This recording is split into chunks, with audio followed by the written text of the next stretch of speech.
See, to be a Baptist has not always been the most popular thing in Virginia, nor was it the acceptable religious affiliation. The Episcopal Church was the established Church of England, as well as the Virginia colony. Upon arrival, the first settlers of Virginia immediately set up a place of worship, and as soon as possible, they built an Episcopal Church. It's still standing. Part of it is still standing today in Jamestown. England, as well as the colonies, considered the church part of the government. Just as taxes were levied for the use of government functions, a tithe was levied and collected by the government for the church. Can you believe that?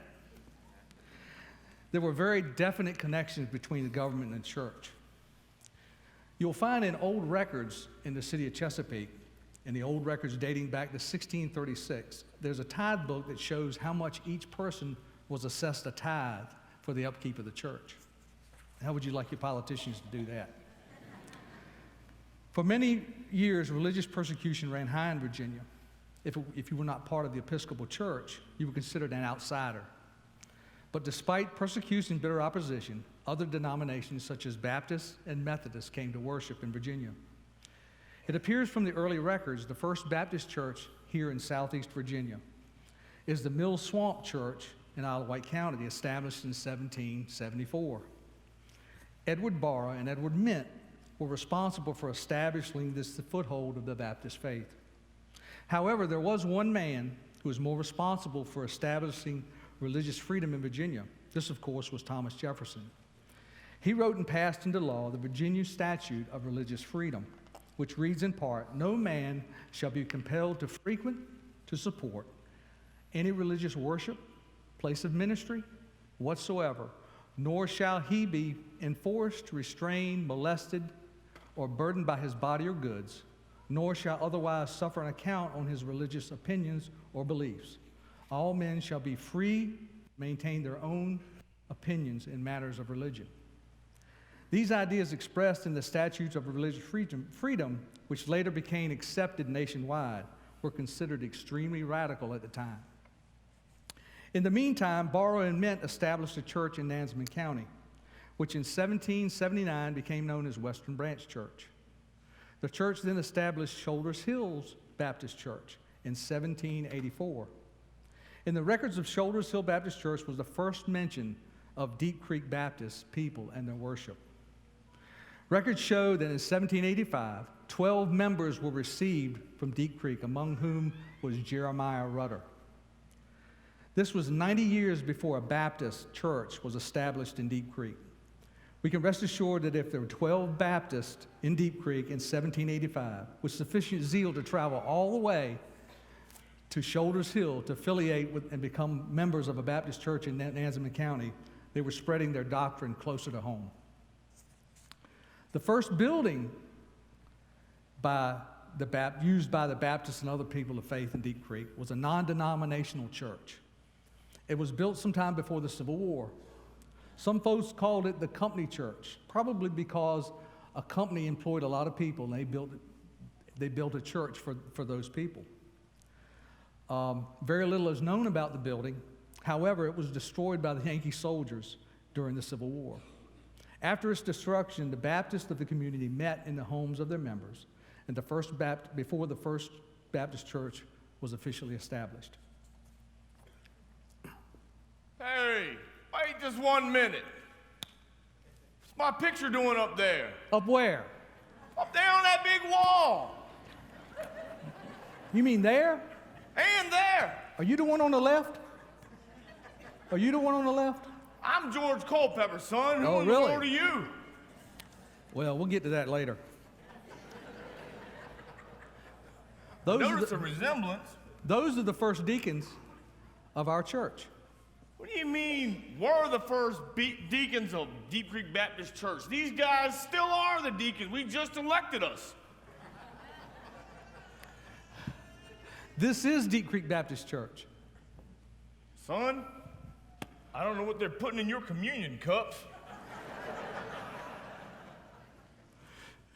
But this ain't my Deep Creek Baptist Church. How did you get here?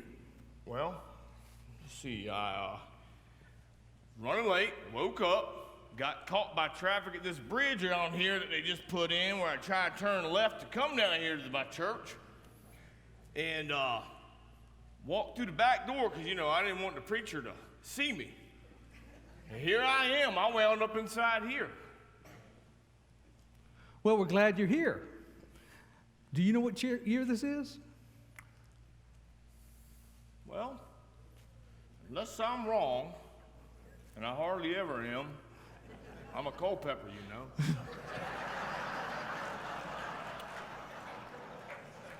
It's 1875. Actually, it's 2019. And this is our sesquicentennial celebration.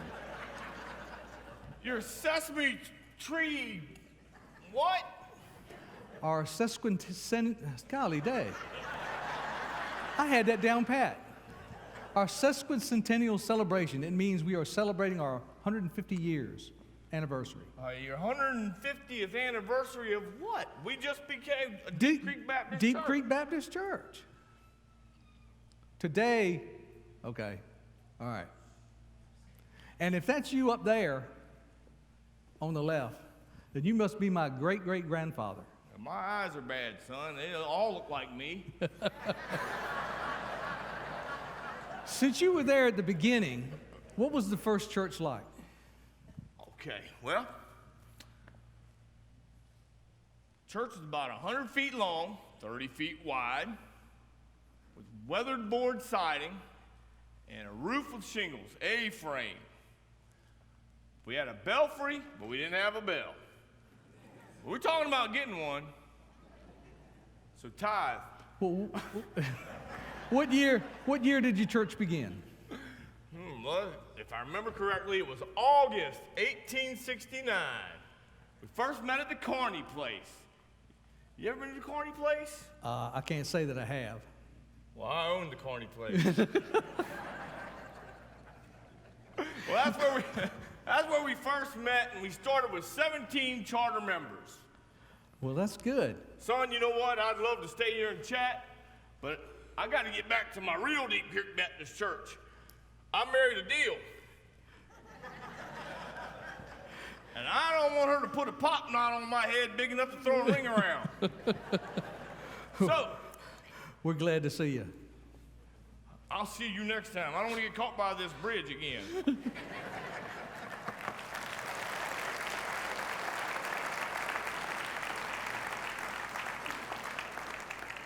On Sunday afternoon, August 29th, 1869, a body of 17 Baptist believers met at the home of W.T. and Josephine Carney. 3 well-known ministers met with them and pledged to help build a church building exclusively for worship. These 17 became the charter members of Deep Creek Baptist Church. Some of those present were Paul Cherry, Zacchaeus Rudder, Julia Rudder, Jeremiah Deal, George Culpepper, Julia Culpepper, W.T. Carney, Josephine Carney, Louisiana Deal, Sally Brown, Annie Hall, and L. Cherry. The first conference of Deep Creek Baptist Church was held on September 5th, 1869, with 32 members present on the roll. In March 1st, 1871, George Culpepper was appointed chairman of the building committee. With the small funds that could be collected, and through the aid of men and women of the church, the congregation, the building of the first church began. The new church was dedicated on the 4th Sunday of April, 1875. On July 18, 1877, the church ordered a complete swinging church bell from the McShane Bell Foundry of Baltimore, Maryland. It weighed 130 pounds, was made of copper and tin, and it was shipped on July 19, 1877. It cost $150, paid over monthly installments at no interest. Our forefathers considered a bell as an important part of the church building and an important asset to the community. This bell was relocated to the new church built and eventually moved to its current place in front of our campus today. In 1895, improvements began to enlarge the church building. These improvements included adding a vestibule, steeple, and belfry in the front of the church, in addition to the rear of the church for an extension for the pulpit. During the building process, the Methodist Church allowed us to meet in their church. In 1908, the church decided to build a parsonage for the pastor and his family. If you don't know what a parsonage is, you're pretty young. But we used to build a house for the preacher and his family. And we had a couple here. Mr. Kerry Weston, a descendant of one of the families that first settled Deep Creek, had a very large landowner donated the land which built a new parsonage. The deed was presented to the church on May 1909. Lack of money has always been a problem when you're building something, right? However, with the ingenuity and determination of our ancestors, even the lack of money could be overcome. There were 3 Culpepper brothers that owned a farm, and I believe it's right there where Culpepper Landing is now. They owned tracts of land. They donated the logs to cut for the new parsonage. E.B. Hurdle had use of a mill, and they actually milled the lumber for the building. The parsonage was completed in August of 1910. This first parsonage was located where the Rite Aid stands today. The interesting thing is, I grew up in that house. It was very tied into this. In keeping with technology, in 1919, electrical light fixtures were installed. These were first electric lights used in the church and consisted of what we call drop lights. Lights hung by a cord with a light shade around a single bulb. At a meeting in 1923, the idea of building a new church was discussed publicly for the first time. A small minority wanted to repair the old church. Imagine that. But the majority wanted to build a new church. In the days of 1923 and 24, there was very little cash money available. The banks did not like to lend money on country property without other security. The banks considered it poor business to lend money to a church congregation because if the loan was defaulted and foreclosure was necessary, there was no ready buyer for a church. Therefore, the money could not be borrowed without additional security. It was through the ingenuity and influence of the wives of a few leading members. This is something I didn't really realize. Through the wives of a few leading members in the Ladies' Aid Society that persuaded their husbands to collectively mortgage their homes and farms, that the money was borrowed to meet the building price. This was no small sacrifice on the part of the men and the women, since their farms were their homes and their livelihoods. They put up their all as security for the loan, depending upon the church members to pay the loan back. Those faithful men and women were Mr. and Mrs. Omar Waller, Mr. and Mrs. A.J. Cuthrell, Mr. and Mrs. Elmer Trent, Mr. and Mrs. Emmy Hillard, Mr. and Mrs. J.T. Forehand. It was on such faith as this that the Lord would lead, provide, as well as the faith in their fellow Christians that the church was built. Time has proven that this such faith has been justified. The loan was paid, but not without struggle. Members would recount that each month when the note became due, Pastor J.A. Willoughby would make his rounds to collect enough money from the members to meet the installments on the note. Also, for several years, the ladies sold lunches to the employees of the Naval Ammunition Depot to raise money to help make the payments. Finally, matters grew worse, and due to a dissension among members, really? It's a Baptist church. We don't have dissension among members. The note payments became overdue, and there was talk of foreclosure. Imagine that. Your home has been a mortgage on your home, and talk of foreclosure. The loan, however, was not foreclosed, but refinanced. The payments were then reduced, and those who obligated their farms and homes were released from further obligation. At a sunrise meeting February 20th, 1925, the ground of the new house of worship was broken. Sister Mary Deal, the widow of Jeremiah Deal, who was one of the founders to the church, broke ground for a new house of worship. In order that those in later years might know what had happened at the time of the building of the church, the membership wanted to preserve some of the church history. It was decided that it have a cornerstone laying for the new church building, as well as storing away in the cornerstone certain historical facts and information of the time. June 3rd, 1925, a ceremony was held, and many articles were buried in the cornerstone at the northwest corner of the church. This cornerstone has since been moved to this building and is now in the northeast corner of the foyer. When the stone was moved, we opened it and reviewed the items. We returned those items as well as a few others from 1999 when it was relaid. I believe we put a CD in it. You know, who uses CDs now? Isn't it interesting? In November of 1925, the brick church with its triple stained glass windows was dedicated. The side windows were frosted glass. However, later they were replaced with stained glass. Many members came to honor a member of their family or in memory of a loved one. They are still part of the brick church today. You can see photos of the name plaques as part of our displays down here on the wall.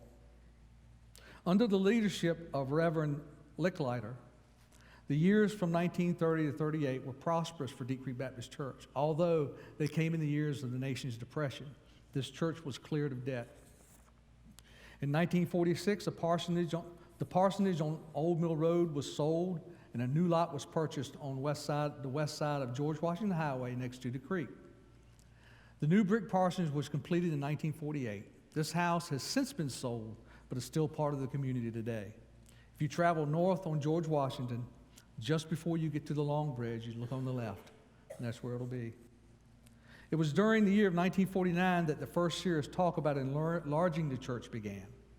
About this time, the church began its building fund, looking toward building a new church. In 1953, the trustees were authorized to purchase all land possible between the eastern boundary of the church and the Dismal Swamp Canal. Bought it from the U.S. government. Architectural plans for the new education building and for the remodeling of the existing church were presented at a business meeting October 17, 1945. We have copies of those in the displays as well. The church agreed to accept and to proceed with the building in accordance with the adopted plans. On June 25, 1957, Sunday morning, after the church services of the day, the congregation gathered for the groundbreaking of the new education building. William Cecil Deal broke the ground. Also participating in the program was our new pastor, Reverend Roscoe A. Musselwhite, Deacon Chairman R.E. Cuthrell, Building Committee Chairman Major M. Hillard, and Chairman of the Collectors Committee, P.L. Gwynn. Thus began the fourth major building project of the church since it was organized in 1869. The addition to the church, which was known as the Education Building, it consisted of 43 classrooms, 3 assembly rooms, 3 nurseries, and an office with a reception room, secretary's office, and a private office for the pastor. The contract called for the new construction of a 2-story brick building plus extensive alterations to the existing church. The major repairs to the interior of the church were the rearrangement of the choir loft. It was moved from the northeast corner of the sanctuary to a position behind the pulpit. The Sunday school rooms that were alongside of the sanctuary were opened up and made part of the sanctuary. With these improvements and the additions of the balcony, the seating capacity of the main auditorium of the church increased to about 500 people. New, more comfortable pews were soon installed for the entire seating capacity of the church. Shortly thereafter, cushions were bought for the pews, as well as a new organ and new piano. Also purchased were chairs and a new piano for each assembly room in the education building. In 1966, an air conditioning system was installed in the entire church building, including the educational building. They didn't have one until 1966. What would you do with that today? In 1969, the church purchased a piece of property to the south where the community building stood. Also in 1969, the church celebrated its centennial anniversary. A little bit easier to say, don't you think? 100 years. A directory was printed with family photos, a current members list, as well as a history of the church. Do you recognize anybody up there? They had to cut me off to get my dad's big head in there. So. In 1973, the church expanded again to include additional education facilities and a paid parking lot.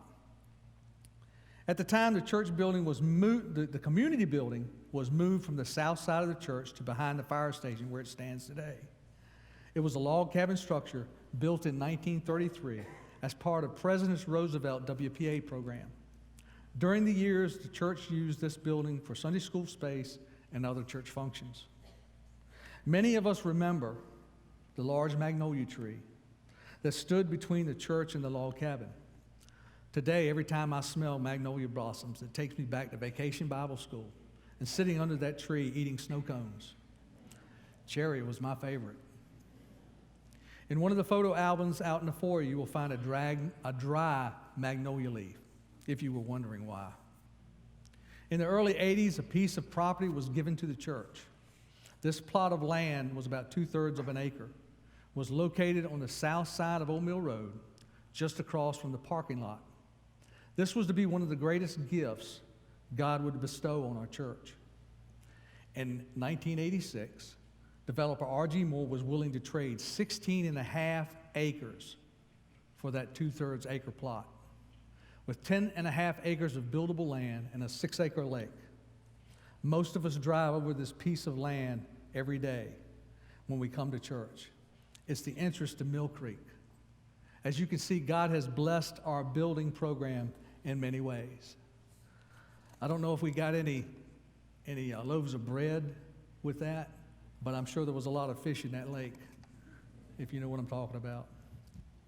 During the next few years, Pastor Musselwhite began planning for the new church. In 1989, Pastor Musselwhite retired after serving this church for 32 years, from 1957 to 1989. Under Pastor Musselwhite's leadership, Deep Creek Baptist Church continued to grow and reach the city and the world for Christ. In 1990, after much deliberation,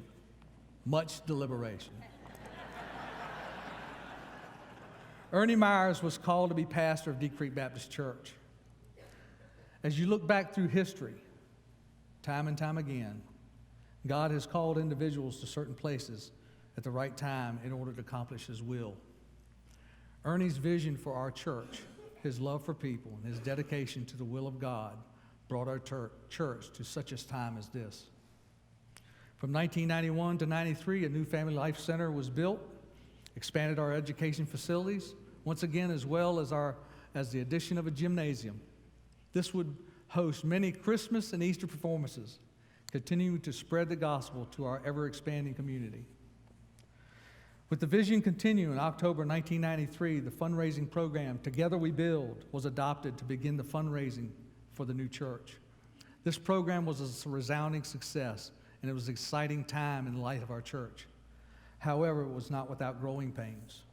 There was some opposition to move from the place where we had been worshiping for so long, but God knew what we needed to do, and He was with us through the pain. In March 1997, Cross the Jordan was launched with a special service at Deep Creek High School. This funding program was to get us to where we could begin the building process for the new church. We broke ground on Sunday, October 1998. Those participating were Pastor Ernie Myers, Pastor Emeritus Roscoe Musselwhite, Building Committee Chairman and great-grandson of the first Building Committee Chairman, Gail Culpepper, as well as the oldest member of our church at the time, Miss Eva Mae Cutrell, Deacon Chairman Wayne Griffin, and Youth Pastor Brett Markajak. The original plan was to build the educational facilities first, and then in the future, build the worship center. Meanwhile, the plan was to utilize the gymnasium for worship, setting up chairs every Sunday until we could afford to build the new worship center. However, God had other plans. During the design process, it was suggested by a contractor we could include the worship center in the total plan by utilizing the intended balcony space for Sunday school classes, as well as other adjustments, and the cost would be minimal. This allowed us to build the worship center along with the rest of the facility. During the building process, we laid a Bible underneath the pulpit encased in concrete as a symbol that every time we preached, we're standing on the Word. The church was completed in 1999. On a cold Sunday morning, February 1999, the congregation began the service at the existing brick church, which had previously been sold to the Methodist Church as part of their expansion. We all lined up and walked down George Washington Highway to Mill Creek Parkway across the 2/3 acre parcel God had given us years before, and made our way to the new $4.4 million Deep Creek Baptist Church. My father-in-law, Willie J. Briggs, began the service in the new worship center with prayer. I remember years before him telling me, I have no doubt that God is going to bless us with a new church. However, I would not live to see it. Again, God had other plans. In the years that followed, we had the contemporary service added called Crossover and continued to grow. We finished the wall and paid off the loan to a total of $2.2 million. Continuing the vision of reaching the region for Christ, in 2017 we became a multi-campus church with the addition of the West Portsmouth campus. As long as we seek God's will and keep to the message, we will continue spreading the gospel throughout this community, as well as continue the legacy set in place by those First Baptists of Deep Creek in 1869. A lot has changed over 150 years we have been together. Technological discoveries have changed the way we communicate and relate to people, some good and some bad. The one thing that has not changed is the gospel of Christ. The only thing about the gospel that changes is the lives it affects. It has shown the truth to countless generations and will continue to do so in the future. The question is, are we still willing to be a part of sharing that truth? Today we are celebrating our past, remembering those who have gone on before paving the way for the gospel to reach a new generation. As we look to the future, there are new challenges and opportunities we will face. In order to continue, we must be willing to change and adapt to reach the world for Christ, as our church has done throughout its long history, so that may all who come behind us find us faithful. Thank you.